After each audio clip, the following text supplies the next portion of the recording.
we've got a hypothesis that we're still working out that's supported to some degree by the relevant literature. So imagine that you're looking for a stable partner, right? So you might think, well, what do you want in a stable partner? And at least in principle, one of the things you don't want is too much mismatch between you and that person on the 5 fundamental dimensions. So for example, if you're really extroverted and you have a really introverted partner, you're going to engage in continual conflict about how much social activity the two of you should subject yourself to. And it's very, very difficult for people who widely differ on those dimensions to come to consensus, because it's not just a matter of opinion, right? It's really a matter of different, if you're looking at extremes, of really different types of people. And the thing about introverts is they just don't enjoy large-scale social interaction that much. One-on-one they're often fine, but in a group they don't like that, and it tires them out. Whereas a real extrovert, it's like you isolate them and they just wither on the vine, because a huge part of what actually motivates them in a positive way is tangled up with social interaction. And so if you're an agreeable person and you have a particularly disagreeable partner, you're also going to run into problems, because the agreeable person will say whatever you want, whenever, and the disagreeable person will say, well, I'd like to know what the hell you want for a change, and be much more harsh and much more demanding in the situation. And the agreeable person is going to find the disagreeable person harsh and unpleasant, and the disagreeable person is going to find the agreeable person wishy-washy and unable to stand up for themselves. And again, that's actually one of the primary sources of tension between men and women, because women tend to be higher in agreeableness than men. It's about half the standard deviation, which is quite a large difference by psychological standards.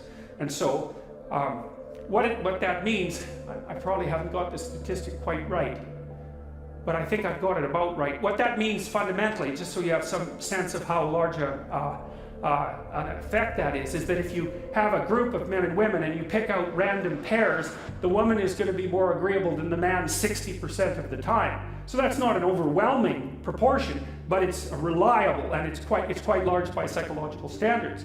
So there's the problem with agreeableness. With conscientiousness, well, if you're conscientious, you're industrious and orderly. And orderly people seem to be sensitive to disgust, which is something we'll talk about in detail later. We've had a hard time specifying exactly what makes industrious people industrious, because it's hard to come up with an animal model for that sort of thing, and there's no theoretical model.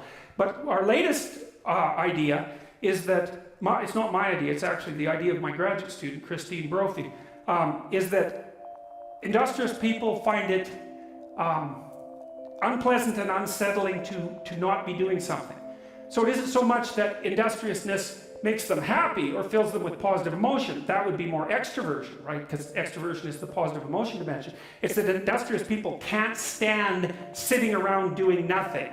And this is speculation, but human beings are obviously always engaged in the exchange of labor, especially the reciprocal exchange of labor. And you can imagine that in a community where everyone knows everyone, the people who work hard are going to be pretty irritated on a fairly chronic basis with the people who are completely unproductive.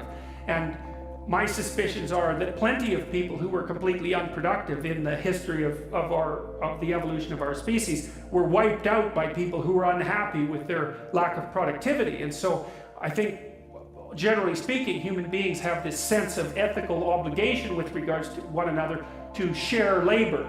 And people who are conscientious really, really feel that. So they feel bad if they're not busily working on something that's productive all of the time. And so the advantage to being with someone conscientious is, well, they're going to work like mad, but the disadvantage is they're going to work like mad. So, if you're looking for a partner that you want to relax with or have fun with, or who isn't uptight, then a conscientious person is probably not a very good choice. On the other hand, if you're a conscientious person and you're living with someone who's really unconscientious, that's good, because they might be able to help you relax, but you're not going to be happy with them because they don't work nearly as hard as you do. But even worse, on the orderly dimension, some of you have had roommates and maybe you're more orderly than your roommate. What does it mean? It means you're annoyed by mess before they are. And you don't have to be annoyed by mess much before your less orderly roommate for you to be the one that's always running around picking things up.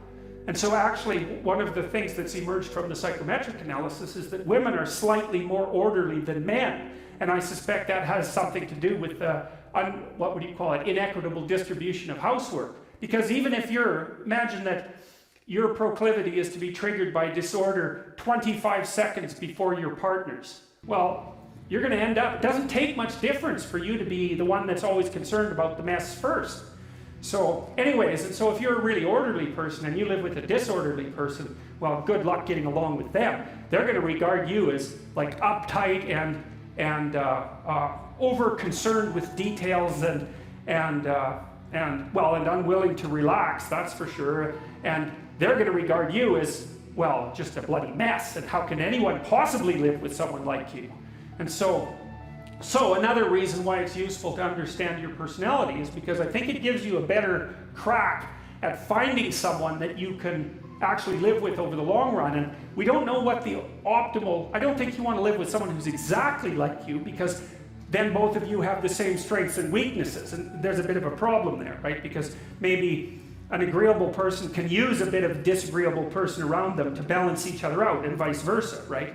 So we don't understand the optimal balance for long-term thriving in a relationship, but I think we do understand the fact that if you're too different in your traits, that where you're different is going to constitute a chronic source of conflict.